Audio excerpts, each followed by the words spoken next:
A guerra entre Israel e Hamas trouxe novamente à tona o grande desafio que os israelenses enfrentam para se manterem como povo e nação. Mas é fato que tais desafios vêm de muitos anos. Os registros bíblicos dizem que o povo hebreu foi escravizado no Egito. Para libertá-los, Deus levanta Moisés. Obviamente, houve embate contra Faraó. Vieram as pragas. Os filhos primogênitos do Egito foram mortos. O povo hebreu fugiu, atravessou o mar seco e a elite dos soldados egípcios foi morta ao tentar atravessar o mar. A partir de então, os israelitas começaram a travessia pelo deserto, sendo liderados por Deus por meio da pessoa de Moisés. É sabido que tal travessia poderia ter durado menos de um mês. Sim, mesmo havendo entre 2 ou 3 milhões de pessoas, afinal, o percurso não era tão longo assim. Mas, como sabemos, o caminho não durou apenas um mês. Ele durou 40 anos. Ao contrário do que muitos pensam, Moisés não escolheu o caminho mais longo porque estava perdido no deserto.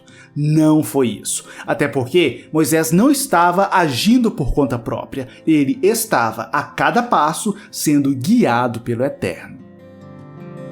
Daí surgem algumas perguntas. Por que Deus escolheu o caminho mais longo, sendo que existia um caminho mais curto, direto e óbvio? Existe relação entre o tempo no deserto do povo de Deus com o tempo que você demora para conquistar determinados objetivos? E o que podemos aprender com os 40 anos que Israel demorou no deserto?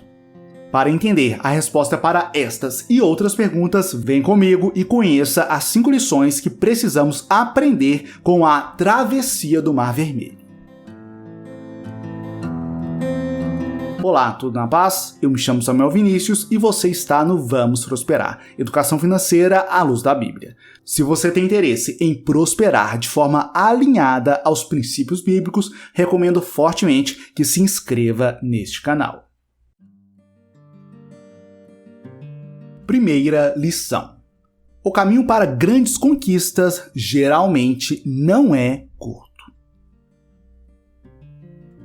Quando o faraó deixou sair o povo, Deus não o guiou pela rota da terra dos filisteus, embora este fosse o caminho mais curto, pois disse: se eles se defrontarem com a guerra, talvez se arrependam e voltem para o Egito. Êxodo 13:17. Ao sair do Egito, o povo iria trilhar o caminho mais longo. Caminho este escolhido pelo próprio Deus. Não, Moisés não estava perdido, muito menos Deus estava perdido. Aqui é preciso entendermos o que realmente estava acontecendo naquele tempo, pois quando o mesmo acontece conosco hoje, raramente entendemos. O povo hebreu iria conquistar a terra prometida. Iriam ter a própria terra, se organizarem como nação e como povo. Entretanto, eles ainda não estavam preparados para tal conquista. Sendo assim, o caminho mais curto seria inevitavelmente um caminho de morte. Eles não estavam preparados para vencerem uma guerra contra os filisteus. Percebe que o caminho mais longo foi o meio que Deus usou para preparar o povo para a grande conquista? Notou que Deus conduziu os israelitas por um longo caminho porque tinha grandes planos para eles? Percebe que o Eterno pode fazer o mesmo com você? Que ele pode te conduzir por um caminho mais longo para te preparar para uma grande conquista? Entende que antes de uma grande conquista, normalmente é necessário um longo caminho de preparo?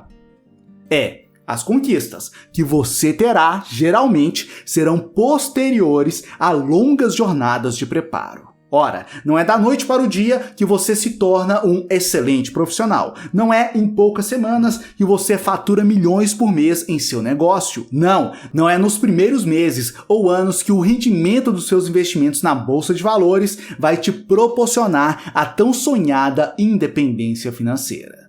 Sim, Uma grande conquista, via de regra, exige tempo de preparo e execução. Mas não se desanime. Afinal, a próxima lição será um grande incentivo para que você continue, mesmo que o caminho não seja curto. Segunda lição: Deus abre caminhos aparentemente impossíveis. Quando Faraó deixou sair o povo, Deus não o guiou pela rota da terra dos filisteus, embora este fosse o caminho mais curto. Assim, o Senhor fez o povo dar a volta pelo deserto, seguindo o caminho que leva ao Mar Vermelho. Êxodo 13, 17, parte A e 18, parte A. Lendo este registro bíblico, consigo imaginar os possíveis questionamentos do povo. Para onde estamos indo? Em direção ao mar? O que vamos fazer? Isso não faz sentido. Não existe rota nesse caminho. Se coloque no lugar deles. O mar estava adiante, os egípcios atrás. O problema era grande, e um grande problema é capaz de drenar toda a nossa atenção. Diante de problemas significativos, temos uma tendência de concentrarmos neles e esquecermos daquele que é maior do que todas as nossas dificuldades. Podemos nos esquecer que Deus abre caminhos aparentemente impossíveis, caminhos que, enquanto estamos trilhando, parecem não fazer o menor sentido, mas que, quando chegamos ao fim da jornada e olhamos para trás, vemos o quanto foram necessários. Veja, humanamente falando, não havia sentido fugir do Egito rumo ao Mar Vermelho, mas foi neste caminho que o Senhor abriu o mar e fez o povo atravessar seco. Foi neste caminho que o Senhor eliminou os principais oficiais de Faraó, enfraquecendo a possibilidade do Egito se levantar novamente contra os hebreus. Note que essa não é uma mensagem distante da sua realidade hoje. Não, a Bíblia é viva e extremamente atual, mais atual que o noticiário de amanhã. Ei, observe a sua vida. Analise os caminhos aparentemente impossíveis que você foi exposto. Talvez você nasceu numa família pobre do ponto de vista financeiro, num bairro precário, perigoso, com poucos recursos, num lugar onde muitos dos seus amigos de infância se perderam nas drogas.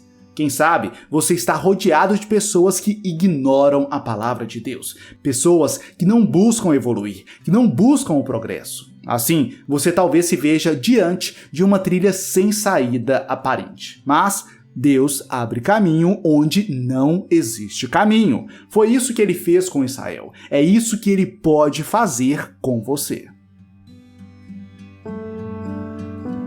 Terceira lição: o Senhor é um ótimo guia. Durante o dia, o Senhor ia adiante deles, numa coluna de nuvem, para guiá-los no caminho, e de noite, numa coluna de fogo, para iluminá-los, e assim podiam caminhar de dia e de noite. Êxodo 13, 21.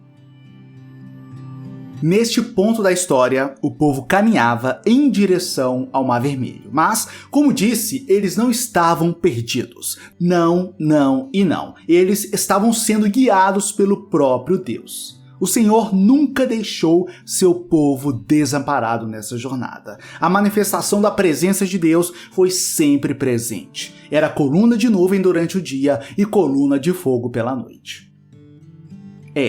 A vida pode ser complexa. Podemos enfrentar problemas que não sabemos resolver. Inclusive, não temos as respostas para todas as perguntas. Todavia, Deus não nos desampara. Ele não nos deixa sozinhos para cuidarmos de nós mesmos e lutarmos para encontrarmos nosso caminho sozinhos. Não mesmo. Ele pode te libertar do Egito, te dar a esperança da terra prometida e te guiar por todo o caminho até a conquista. Ele é fiel. Mesmo que você não veja uma coluna de nuvem e de fogo, saiba que a sua palavra é a coluna que te guia. O Espírito Santo é outra coluna que te guia para te orientar nos seus dias. Amigo e amiga, permita-se ser guiado por Deus em todas as áreas da sua vida, na área espiritual, profissional, financeira, familiar e emocional. Sim, a palavra de Deus tem ensinamentos para guiar todas as áreas da sua vida. Porém, infelizmente, muitos desconhecem a palavra e, consequentemente, não a praticam. Como este é um projeto de educação financeira cristã, dou mais ênfase aos princípios financeiros bíblicos e posso dizer, a grande maioria dos cristãos não são guiados nem pela Bíblia, nem pelo Espírito Santo em suas decisões financeiras. Veja, a Bíblia diz em Colossenses 3:23 que devemos trabalhar como se fosse para Deus. Porém, muitos trabalham de forma displicente, como se estivessem trabalhando para ninguém. A Escritura diz em Provérbios 21:20 que o sábio poupa parte daquilo que recebe. Entretanto, muita gente que se diz fiel a Deus não poupa nada, mesmo quando recebe um dinheiro extra ou um aumento salarial. A palavra também diz, em Provérbios 22:29, que aquele que é habilidoso em seu trabalho será promovido e não trabalhará para gente obscura. Note que muitos trabalhadores que se dizem cristãos não são bons naquilo que se propõem a fazer. Quantos contadores que se dizem cristãos são péssimos contadores? Quantos pedreiros cristãos não possuem compromisso? Quantos professores ditos cristãos são educadores terríveis? O Senhor é um ótimo guia. Permita-se ser guiado por Ele em todas as áreas para alcançar a terra prometida.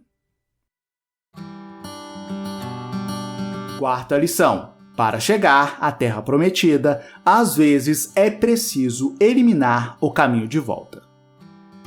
Mas o Senhor disse a Moisés: estenda a mão sobre o mar, para que as águas voltem sobre os egípcios, sobre os seus carros de guerra e sobre os seus cavaleiros. Moisés estendeu a mão sobre o mar e, ao raiar do dia, o mar voltou ao seu lugar. Êxodo 14:26-27, parte A.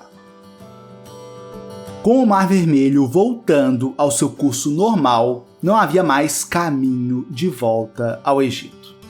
Os israelenses não tinham como voltar para suas antigas moradias egípcias. Não era possível levar a comida do Egito na bagagem. Tudo isto ficou para trás. Não tinha mais volta. E o livro de Números 11, versículo 5 retrata bem tal sentimento. Nós nos lembramos dos peixes que comíamos de graça no Egito, e também dos pepinos, das melancias, dos alhos porós, das cebolas e dos alhos. Entre a escravidão e a terra que mana leite e mel, havia um vasto deserto. O povo enfrentaria dificuldades e teria saudade das coisas boas da antiga vida. Nesse sentido, penso eu que, se houvesse caminho de volta, eles inevitavelmente voltariam ao Egito nas primeiras dificuldades. Acredito que regressariam, viveriam como escravos e nunca conquistariam a terra da promessa. Não haveria a nação de Israel. Talvez nem existiriam como povo nos dias atuais. Talvez nem estaríamos hoje falando sobre um conflito entre Israel e Hamas, pois eles nem mesmo existiriam como povo nos dias atuais. Quando não há volta, a única opção é fazer dar certo. Logo, destruir o caminho de volta, em muitos casos, é fundamental para avançar. Veja, se você vivia uma vida distante de Deus e foi alcançado pela boa nova do Evangelho, é inevitável. Algumas pontes para a vida passada precisam ser queimadas. Note que escolher uma coisa é rejeitar muitas outras coisas. Escolher uma pessoa para se casar é o mesmo que rejeitar todas as outras pessoas da face da terra. Escolher uma profissão geralmente é o mesmo que rejeitar muitas outras profissões. Sim, a escolha de algo implica na rejeição de muitos outros algos. E se você fizer uma escolha e ficar a todo momento pensando nas outras possibilidades, é quase impossível fazer com que a sua escolha dê certo. Não vai dar certo escolher a terra prometida e ficar pensando no Egito. Aqui eu te convido para uma autoanálise. Existe algum caminho com o passado que você precisa quebrar? Existe um caminho que te afasta da terra prometida e te faz ter saudade da escravidão egípcia? Se sim, é hora de eliminá-lo. Observação. Essa é uma mensagem poderosa e, com grandes poderes, se tem grandes responsabilidades. Às vezes, você tem o sonho de abrir um negócio próprio, ou de viver da sua arte, ou da obra de Deus. Com esse sonho em mente, você ouve essa minha palavra sobre eliminar o caminho de volta e então decide pedir demissão do seu emprego atual e dar um salto de fé em direção ao sonho que você acredita ser sua terra prometida. Não, não é isso que estou dizendo ou incentivando. Muito cuidado para não confundir vontade, desejo pessoal ou sonho com terra prometida. Veja, a terra de Canaã foi uma promessa feita por Deus a seu povo. Ela não era simplesmente um desejo ou sonho do povo. Percebe? Não foi o povo que decidiu sair do Egito. Não, foi Deus que mandou o povo sair do Egito. Evidentemente, em determinadas situações, você precisará quebrar as pontes com o passado para seguir em frente. Mas muito cuidado nessas horas, para não ser iludido pelos desejos do seu coração. Afinal, ele é muito enganoso. Quinta lição. Deus é o nosso sustento. Disse, porém, o Senhor a Moisés: Eu lhes farei chover pão do céu. O povo sairá e recolherá diariamente a porção necessária para aquele dia. Êxodo 16:4, parte A. Eu estarei à sua espera, no alto da rocha que está em Horebe. Bata na rocha e dela sairá água para o povo beber. Êxodo 17:6, parte A. Na travessia do deserto, o povo teve fome. Deus enviou maná. Obviamente, eles também tiveram sede. Deus fez água jorrar da rocha. Isso é extraordinário. O sustento do povo não vinha do sistema de irrigação egípcio, não vinha do rio Nilo, das plantações ou das ferramentas de trabalho da sociedade egípcia. De forma alguma, o sustento do povo sempre veio de Deus. Sabe?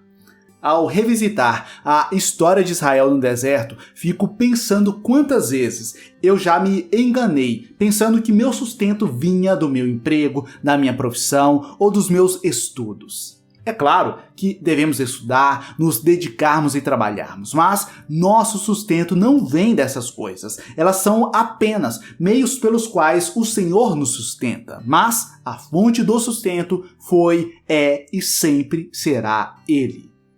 Tal consciência é libertadora, pois, por mais que você possa perder seu emprego, como eu já perdi, a fonte do nosso sustento não pode ser perdida. Afinal, Deus é eterno, e o eterno é o nosso sustento.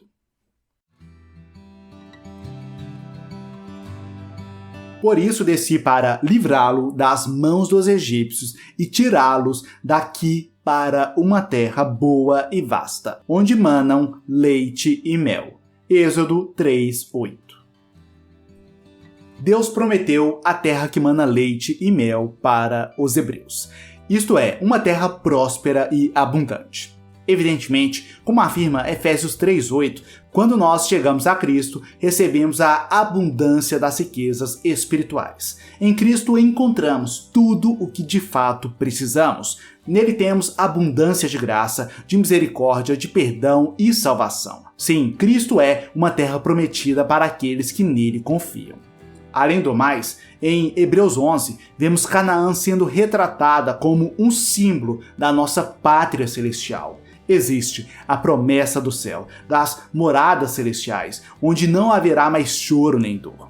Essa visão da eternidade enche nossos corações de esperança, mas, devo dizer, existe também pequenas terras prometidas para o tempo que peregrinarmos nessa terra. De fato, Deus aqui nos guia por caminhos que nos levam a vitórias espirituais e também vitórias profissionais, financeiras e familiares. Geralmente, as grandes vitórias são precedidas por vitórias menores. A conquista da pátria celestial é precedida pelo reconhecimento de Cristo como Salvador. Tal reconhecimento será o combustível para que você viva uma vida guiada por Deus, uma vida onde você conseguirá eliminar o caminho de volta ao passado por saber que seu sustento está nele, que ele te guia, que ele abre os seus caminhos. Se você deseja sair das dívidas, aumentar sua renda e conquistar a terra que manda leite e mel da independência financeira, acesse o primeiro link na descrição e assista a palestra especial onde revelo 3 chaves para tais conquistas. É só acessar o primeiro link na descrição. Agora, se você chegou até aqui, por favor, deixe seu like. Para você não custa nada, é de graça, simples e rápido, mas para mim tem um valor gigantesco. Então, por favor, deixe seu like. No mais, forte abraço, fique na paz de Cristo e até a próxima!